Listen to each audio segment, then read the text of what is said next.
नमस्कार दोस्तों, bloody vibes के आज के इस हैरान कर देने वाले बहुत ही ज़्यादा खौफनाक सनों के एपिसोड में हम लोग आप लोगों के सामने लेकर आ गए हैं एक सोनू नाम के लड़के के साथ घटी हुई ऐसी दर्दनाक घटना की कहानी से सुनकर आप लोग कांप उठेंगे। ये जो घटना है उसकी शुरुआत उसके घर से ही होती है। क्या थी ये घटना, कैसे घटी, किसके साथ घटी, डिटेल में सब कुछ आज आप लोगों को जी अपनी ज़ुबानी बताएगी।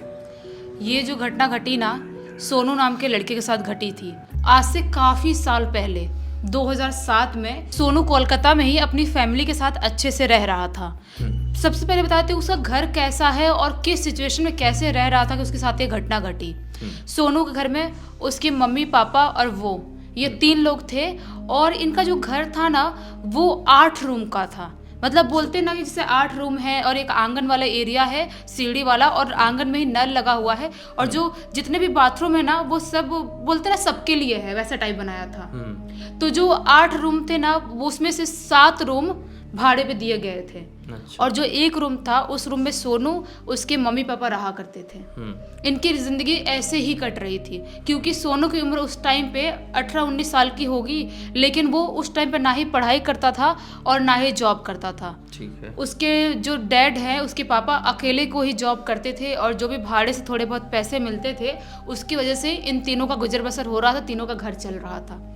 तीनों की जिंदगी बहुत अच्छी नहीं थी बोल सकते हैं, नॉर्मल जिंदगी जी रहे थे। लड़का भी कुछ नहीं करता है, माँ बाप क्या ही कर सकते हैं और कोई सोर्स तो है नहीं पैसे का और भाड़ा मतलब बहुत ज़्यादा भी नहीं मिल रहा था, कम कम ही मिल रहा था। ठीक है। और जो सोनू है ना उसकी एक आदत थी कि ये रोज़ ना दिन भर घूमता था, खाना खा लेगा, दिन भर घूमेगा, उसके बाद ऐसे रात के शाम का टाइम में निकलेगा 8-9 बजे करीब, उसके बाद रात के 1 बजे कभी 2 बजे, कभी 1:30 बजे, कभी 12 बजे इस टाइम पे घर पे लौटा करता था। और इस टाइम पे घर पे अपने दोस्तों के साथ घूम के आता था और अपनी मम्मी जब सो जाती थी तो मम्मी को उठाता था, बोलता था मम्मी खाना दो। और एक जैसे मैंने बताया कि एक ही रूम था जहाँ पे इसके मम्मी पापा रहा करते थे और सोया भी वहीं पे किया करते थे और ये भी उसी रूम में सोता था। तो उसके डैड ना ये सारी चीज़ों से बहुत परेशान होने लगे कि उनको सुबह सुबह अपने काम पे भी जाना है और ऐसे आ जाता है रात के 1 बजे 2 बजे और अपनी मम्मी को उठा रहा है खाने के लिए, बात कर रहा है ज़ोर ज़ोर से, तो मेरी नींद भी पूरी नहीं हो पा रही है। उसके डैड बहुत परेशान रहने लगे। उसको बहुत समझाने की कोशिश किए कि देख बेटा तुझे घूमना ही है तो 9-10 बजे तक घर पे आ जाया कर जब तक हम लोग जाग रहे होते हैं और उस टाइम पे खाना खा लिया कर और आराम से सो जाया कर। इतनी रात में, आधी रात में आता है, हम लोग भी जागते हैं, तेरी माँ भी जागती है, वो भी डिस्टर्ब होती है, मैं भी डिस्टर्ब होता हूँ और ऐसे ज़िंदगी नहीं चलने वाली है, तो कोई काम वाम क्यों नहीं करता है। लेकिन वो ये सारी चीज़ें मतलब बोलते ना इग्नोर कर देता है, उसको उतना फर्क नहीं पड़ रहा था। वो सारी चीज़ें ना ऐसे ही कर रहा था, रोज़ रात के 1-2 बजे आ रहा था, वैसे ही मम्मी को उठाता था, खाना खाता था, मम्मी देती थी, ऐसी ज़िंदगी चल रही है। उसके डैड एक टाइम आने के बाद बहुत ज़्यादा परेशान रहने लगे, बहुत परेशान हो गए। उन्होंने सोचा कि इसका तो कुछ ना कुछ करना ही पड़ेगा, ये हमारे रूम में ना सोए तो ही अच्छा है।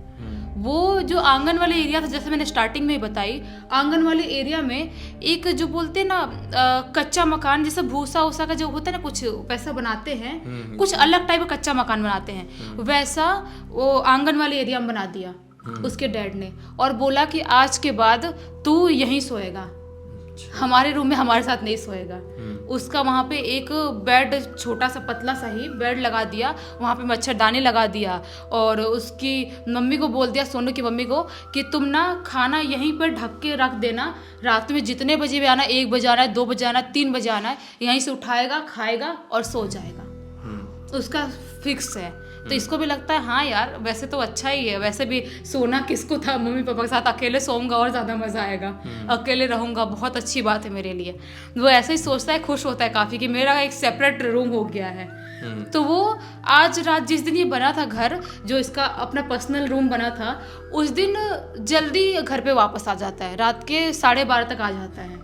उतने बजे आता है, उसके बाद हाथ मुँह धोता है, नल जो लगा हुआ था वहाँ पे आंगन में, वहाँ से उसके बाद आता है, उसकी मम्मी खाना ढक के रखी थी, मस्त खाना उठाता है, खाता है और उसके बाद वो ऐसे लेट जाता है और सोचने लगता है कि कल कहाँ घूमने जाएंगे, क्या करेंगे, सारी चीज़ें, दोस्तों साथ कहाँ कुछ खाने वाने जाएंगे, मस्ती कैसे करेंगे, सारी चीज़ें सोच रहा है लेट के।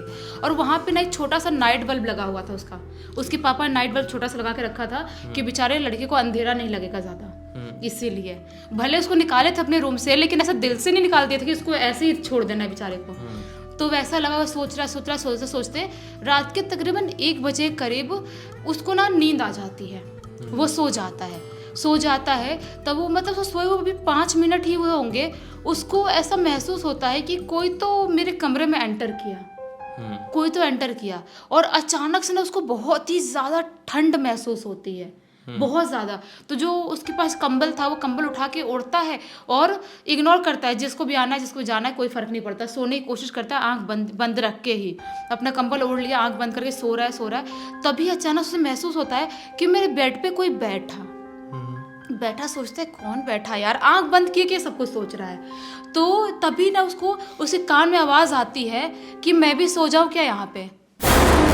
सोचता है कि कौन है ये, मतलब कौन बोल रहा है कि मैं भी सो जाऊं क्या यहाँ पे। वो कुछ नहीं बोलता है, सोचता है कौन है यार, रात में मेरा दिमाग खराब करने आ गया। वापस फिर से बोलता है, जो आके बैठा था वो, मैं भी सो जाऊं क्या यहाँ पे। अभी भी कुछ नहीं बोल रहा है। फिर से 3-4 बार बोला, मैं भी सो जाऊं क्या यहाँ पे। एक ही बात 5-6 बार रिपीट किया उसने। तो इसको लगा कि हो सकता है मेरा दोस्त होगा।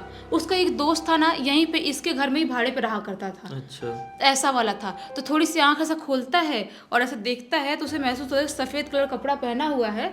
तो फिर अपना वैसे ही आंख बंद सो जाता, बोलता है हाँ सो जा, लेकिन मैं पहले ही बता रहा हूँ। आंख बंद करके बोल रहा है कि मैं पहले ही बता रहा हूँ, मैं कंबल मेरे पास एक ही है, मैं कंबल नहीं दूंगा। तुझे सोना है तो बाजू में सो जा, मेरे को कोई टेंशन नहीं है, लेकिन कंबल मत मांगना कितनी भी ठंड लगे, मुझे ऑलरेडी बहुत ज़्यादा ठंड लग रही है। ऐसा बोल के आराम से सोने लगता है। अभी सोए हुए ये 2-3 मिनट हुए होंगे और ज़्यादा ठंड लगने लगती है उसको, बहुत ज़्यादा। इतनी ठंड लग रही जैसे लग रहा था कि बहुत ठंड का टाइम है, लेकिन ये ठंड का टाइम नहीं था। ये नॉर्मल बोलते ना कि ना ही ज़्यादा गर्मी वाला टाइम था, ना ही बरसात, ना ही ठंड वाला, बीच वाला टाइम था वो। तो वो सोच नहीं पा रहा कि इतनी ठंड क्यों लग रही है। अपने कंबल को पकड़ के कुकड़ के सोने की कोशिश कर रहा है, ऐसे बहुत कांप रहा है। तभी उसको दिमाग में ऐसा आता है कि अरे यार, मुझे इतनी ज़्यादा ठंड लग रही है और जो मेरे बाजू में सो रहा है मेरा दोस्त, उसको कितनी लग रही होगी। भले ही मैंने बोल दिया कि मैं अपना कंबल नहीं दूंगा, लेकिन एक काम करता हूँ, उसको उड़ा देता हूँ। इसको दया आती है। तो ये जो कंबल ओढ़ा हुआ था ना, अपना कंबल करके उसको जैसे उड़ाने के लिए जाता है, क्या पाता है कि वहाँ पे कोई भी नहीं है। तो वो कौन था? तो मतलब जो अभी आया था उसके पास आया था, लेटा था, सोया था, और वो जब कंबल उड़ाने गया ना, उससे पहले तक जोर जोर से सांस लेने की आवाज आ रही थी। लेकिन जैसे ही कंबल उड़ाने के लिए से पलटा, कंबल उड़ा रहा है, वैसे देखता है कि वहां पे कोई है ही नहीं। घबरा जाता है, घबरा के उठ के अपने बेड पे बैठ जाता है और चारों तरफ ऐसे देखने लगता है कि क्या है, कौन था। और अभी मेरे पलटने से पहले तो उसकी आवाज़ महसूस कर पा रहा था कोई सोया है। बोलते ना कि अगर कोई बैठा है तुम्हारे बाजू में, सोया है, तुम उधर क्यों ना मुंह रखे, तुमको महसूस होगा। तो अभी तक महसूस कर रहा था, जो था वो गया तो गया कहाँ। उसको ऐसा लगता है और बहुत ज़्यादा घबराने लगता है। उसकी दिल की धड़कन बहुत ज़्यादा तेज़ हो जाती है, बहुत डर कर देख रहा है, इधर देख रहा है। तभी वो क्या पाता है कि एक अंकल जो मतलब वहीं भाड़े पे रहते थे, वो नल चला के पानी लेके बाथरूम में जा रहे हैं। मतलब हैंडपंप चला के? हाँ, हैंडपंप चला के पानी लेके बाथरूम में जा रहे हैं। फिर एक गहरी सांस लेता है, ये चलो ठीक है, एक अंकल जाग रहे हैं तो मुझे डरने वाली कोई बात नहीं है। हो सकता है मेरा दोस्त होगा और वो चला गया होगा मेरे उठने से पहले। पता नहीं चल पाया होगा नींद में। हाँ, नींद में पता नहीं चल पाया होगा। वो सोचता है कि चलो कोई बात नहीं, अब सोने की कोशिश करता हूँ। वो वापस से सोने की कोशिश करता है, वो सो भी जाता है। लेकिन जैसे ही रात के 2:15 बजे का टाइम होता है, वैसे ही उसे अचानक से जोर से सांस लेने की आवाज़ आने लगती है। ऐसी आवाज़ आ रही है बहुत जोर से, जैसे कि वो शायद वो इंसान है, जानवर है, किसकी सांस है समझ में नहीं आ रही, लेकिन बहुत जोर से स्पीड में सांस लेने की आवाज़ सुनाई दे रही है। कहाँ से आ रही थी आवाज़? उसको बिल्कुल समझ में नहीं आता। वो सोया हुआ, आंख बंद किया हुआ है। तब उसे अचानक से महसूस होता है, सोया हुआ एक पैर पे पैर डाल के सोया हुआ है, महसूस होता है कि उसके पैर पे किसी का हाथ आया। किसी का हाथ आया, वो हाथ बहुत ही ज्यादा कड़क और बहुत ही ज्यादा ठंडा महसूस हो रहा है। एकदम बर्फ होता है उतना ठंडा महसूस हो रहा है। जैसा लग रहा होगा जैसे बर्फ ने मेरे हाथ पर। हाँ, इतना ज़्यादा ठंडा महसूस हो रहा है। वो बहुत घबरा रहा था, बहुत ज़्यादा घबरा रहा था। वो सोचता है कौन है यार, मैं उठने की कोशिश करता हूँ, लेकिन इतनी ज़्यादा ठंड लग रही थी कि अपनी आँख नहीं खोल पा रहा था और उठ नहीं पा रहा था। लेकिन सांस लेने की आवाज़ कंटिन्यू आ ही रही है, आ ही रही है। उसके बाद ज़ोर ज़ोर से ऐसे मतलब बोलते हैं ना कि घुर्राने की मिक्स और रोने की ऐसी आवाज़ आने लगी ज़ोर ज़ोर से। वो और ज़्यादा घबराने लगा। वो सोचता है मैं कैसे भी आँख खोलता हूँ और भाग के मम्मी पापा के रूम में जाता हूँ, लेकिन आँख नहीं खोल पा रहा है। खुद को उठाने की कोशिश कर रहा है, लेकिन उठा नहीं पा रहा है। बिल्कुल उसकी बॉडी बोलते हैं ना, काम करनी पूरी तरह से बंद कर देती है। वो बहुत घबराते घबराते हाथ पैर पटकता है, बहुत खुद को उठाने की कोशिश कर रहा है, घबरा रहा है। कैसे कैसे करते करते झटके लेता है एक और ऐसे उठ जाता है। उठता है और उसके बाद भागते हुए, बिना कुछ सोचे भागते हुए अपने मम्मी पापा का दरवाज़ा नॉक करता है। मम्मी खोलती है, घबराते हुए जाता है मम्मी के पास और मम्मी को सारी बात बता देता है कि मम्मी पता नहीं कोई तो था, मुझे बहुत डर लग रहा है, बहुत पता नहीं क्या था वहाँ पे और बहुत अजीब सा महसूस हो रहा है, मुझे ऐसा लग रहा है मुझे कोई मार डालेगा। मम्मी मुझे बहुत दबाव महसूस हो रहा है, अंदर से बहुत अजीब सा लग रहा है। तो इसकी मम्मी बोलती है क्या बात कर रहा है, कौन मार डालेगा, एक काम कर, इधर आ, सो जा। अपने बेड पे उसकी मम्मी उसको कैसे ठोक ठोक के सुलाना चालू कर, जैसे छोटे बच्चे को ठोक कर सुलाते हैं सुलाने की कोशिश करती है, शांत करने की कोशिश करती है। कैसे कैसे करके उसकी मम्मी बैठे बैठे उसको शांत कर रही है और ये सब कुछ करते करते सुबह के 4:30 बजे का टाइम हो जाता है उसको शांत करते करते। लेकिन वो बिल्कुल भी अपने आपे में नहीं आ पा रहा था, इतना ज़्यादा घबराया हुआ है, चिल्ला रहा है, डर रहा है। उस टाइम पे थोड़े बहुत लोग और आए देखने के लिए, आजू बाजू वाले कैसी आवाज़ आ रही है, लेकिन सबको लगा कि शायद इसकी तबीयत खराब है, जाकर सो गए। और उसके बाद ये जब सुबह का टाइम हुआ ना, उस टाइम पे इसकी तबीयत बहुत ज़्यादा ख़राब हो गई, बहुत ज़्यादा, एकदम फीवर आ गया, हाई फीवर, एकदम गर्म बॉडी हो गई है, एकदम घबरा रहा है, कांप रहा है ज़ोर ज़ोर से, सिर्फ इतना ही बोल रहा है मम्मी वो मुझे मार डालेगा, मम्मी मुझे बचा लो, मुझे मार डालेगा, पापा मुझे बचा लो, सिर्फ इतना ही बोल रहा है और बहुत कांप रहा है, जैसे किसी सदमे में चला गया, ऐसी हरकत कर रहा था। उसके बाद क्या होता है कि इसके पापा बाकी लोगों से बात करते हैं और वहाँ पे जो लोग इकट्ठे हो गए थे ये सारी चीज़ें देख के, उसमें से एक जो बूढ़े अंकल थे जो पिछली रात में इसको दिखाई दिए थे, इसको सोनू को, वो बताते हैं कि मुझे कल रात में इसके रूम में कोई दिखाई दिया था। तो इसके पापा ने बोले कौन दिखाई दिया था, मुझे कोई तो सफ़ेद कपड़े में वहाँ पे बैठा हुआ था या लेटा हुआ था उसके बेड पे, और जैसे ही मैं हैंडपंप चलाने के लिए आया उसके रूम से वो निकला, झटके से भागते हुए निकला और बैक वाले पीछे वाले एरिया में गया और वहाँ पे मैं बहुत देखने की कोशिश कर रहा हूँ लेकिन दिखाई नहीं दिया, गायब हो गया। मुझे समझ में नहीं आया कि वो कौन था।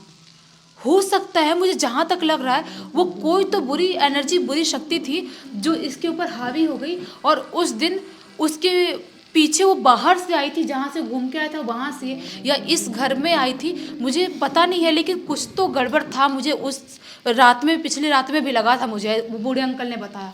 तो घर वाले बहुत घबरा जाते हैं, उसके बाद कैसे कैसे नज़र उतारते हैं तो भी वो उसकी तबीयत ठीक नहीं हो रही है। तो एक बाबा को बुलाया जाता है, थोड़ा बहुत झाड़ फूँक होता है, उसको एक ताबीज़ पहनाया जाता है, उसके बाद जाके सोनू की तबीयत नॉर्मल होती है और जो वजह जैसे हरकत कर रहा था वो ठीक होता है। लेकिन वो दिन था, उसके बाद से वो पूरी तरह सुधर गया, रात में घूमना टोटली बंद कर दिया। पता है क्या, हमेशा बड़े बुजुर्ग ये कहते हैं कि कहीं से भी बाहर से आओ तो सबसे पहले हाथ पैर धो अपने, उसके बाद ही अपने बिस्तर में चढ़ो, क्योंकि बाहर से कोई भी अगर एनर्जी आपके पैर में चिपक कर आती है, खासकर नेगेटिव एनर्जी, तो आपके पैर धोने की वजह से आपके शरीर से वो अलग हो जाती है। और जैसा कि ये लड़का सोनू था, मुझे नहीं लगता कि वो ये सारी चीज़ों में ध्यान देता रहा होगा। नहीं, बिल्कुल नहीं। पक्का वो कहीं गया होगा और कोई एनर्जी उससे जुड़कर वहाँ तक पहुँच गई। किस्मत अच्छी थी भाई कि या तो वो अंकल जी ने देख लिए, कुछ भी कारण हो सकता है कि उसको इतनी बड़ी हानि नहीं हो पाई जितनी बड़ी हो सकती थी। शायद वो एनर्जी इतनी ज़्यादा नेगेटिव नहीं रही होगी, कुछ तो उसका असर आएगा ही अब। तभी तो उसकी तबीयत खराब हुई भाई। वो कुछ भी कहो, वो एक प्रेत आत्मा है, तो उससे तो भाई भारीपन तो आता है शरीर में, अपनी जो वाइब है वो नेगेटिव तो हो ही जाती है उनके आने की वजह से। तो बेहतर है अपने बड़े बुजुर्गों की मानो, रात बेरात ऐसे घर से बाहर घूमने मत निकलो। कुछ काम हो तो बेशक जाओ, अब काम नहीं करेंगे तो क्या करेंगे ज़िंदगी में। लेकिन भाई बिना मतलब के दिन भर पड़ा हुआ है, दिन में घूम लो, रात में ऐसे फिरने से बचो। उम्मीद करते हैं कि इस कहानी के जरिए आप लोगों को बहुत अच्छी सीख मिली होगी। सोनू भी यही चाहता था, तभी उसने इंस्टाग्राम में हमें ये कहानी लिखकर भेजा। अब तक इस वीडियो को देख लिया तो लाइक जरूर कर देना, चैनल को सब्सक्राइब करके बेल आइकन दबा के ऑल के ऑप्शन में क्लिक करना है, क्योंकि इसी तरह के हैरान कर देने वाले खौफनाक वीडियोस डेली आप लोगों के सामने लेके आते रहते हैं। इंस्टाग्राम की लिंक इस वीडियो के डिस्क्रिप्शन बॉक्स में मिल जाए, क्लिक करके डायरेक्टली वहां पर पहुंच जाना। और इसी तरह की कोई भी कहानी, टॉपिक या जानकारी आप लोगों के पास भी है तो लिख भेजना, हो सकता है हमारा अगला वीडियो कल आप लोगों के हिसाब से बन रहा हो। तो चलिए कल फिर से मिलते हैं, तब तक के लिए बहुत बहुत धन्यवाद। आप लोगों का दिन शुभ हो।